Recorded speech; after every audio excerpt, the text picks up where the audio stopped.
Hello, I'm John Persinos, Managing Director of Personal Finance and its parent website, Investing Daily.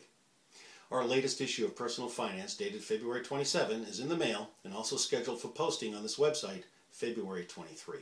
Here's a rundown of the stories you'll find in the latest issue.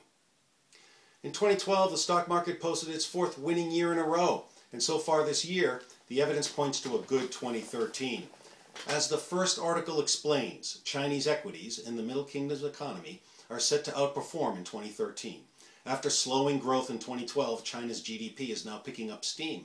As the economy grows, it's generating wealth for its middle class, which is increasingly in a mood to spend. We look for consumer names to be among the top Chinese performers this year, particularly as Chinese infrastructure investment slows.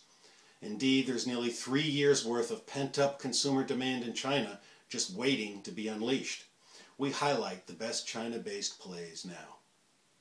In our second article, we point out that the bond market is at its most dangerous point in decades, but there are still places of safety in this traditional haven. We highlight 9 open-end bond funds that are no load and low expense, which enables them to take fewer risks to produce a competitive yield. All have produced reliable returns over time while holding losses in bear markets such as 2008 below those of their peers. Our third article highlights the resurgence of the refining sector. Refiners will benefit the most from the shale oil boom. We pinpoint the best plays now.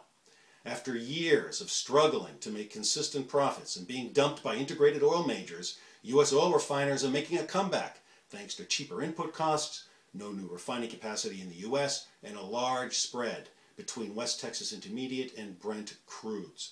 The latest oil boom will emphasize the importance of infrastructure and will also allow oil refiners in America to recover profit margins that they have not enjoyed in years. Growth Track shows how the global economy is gaining buoyancy, which in turn is lifting our growth holdings. Corporate America's latest round of earnings reports tells the story. Better days are ahead for the besieged world economy. So far, the 2012 fourth quarter and full year numbers from our growth portfolio recommendations are strongly encouraging. We look at a few of the standouts. Likewise, Income Report looks at the latest earnings reports. Solid underlying business health is the hallmark of PF Income portfolio stocks, and once again, our income picks are proving it as they release fourth quarter and full year 2012 results. In Fund Focus, we look at how the Japanese are expecting a more prosperous year ahead after a rough 2012, aiming to bring Japan's GDP growth up to 2% this year and create at least 600,000 new jobs. The country's newly elected government is spending heavily on rebuilding areas devastated by the 2012 tsunami and earthquake, reinvigorating Japanese industry and funding social priorities. We look at the funds most likely to capitalize on these trends in the land of the rising sun. In Article Update, we revisit 4 master limited partnerships recommended last year. MLPs are already off to a great start this year, and so are these 4 picks that we recommended 12 months ago. And finally, in our On the Money column, we look at the best cash deposits and cash equivalents. That's all in our latest issue of Personal Finance, available online February 23.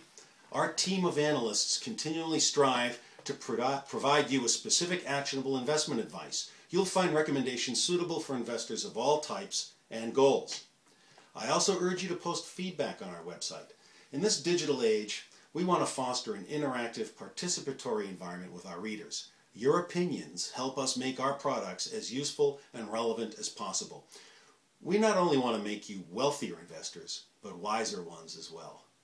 I'm John Persinos, Managing Director of Personal Finance and Investing Daily.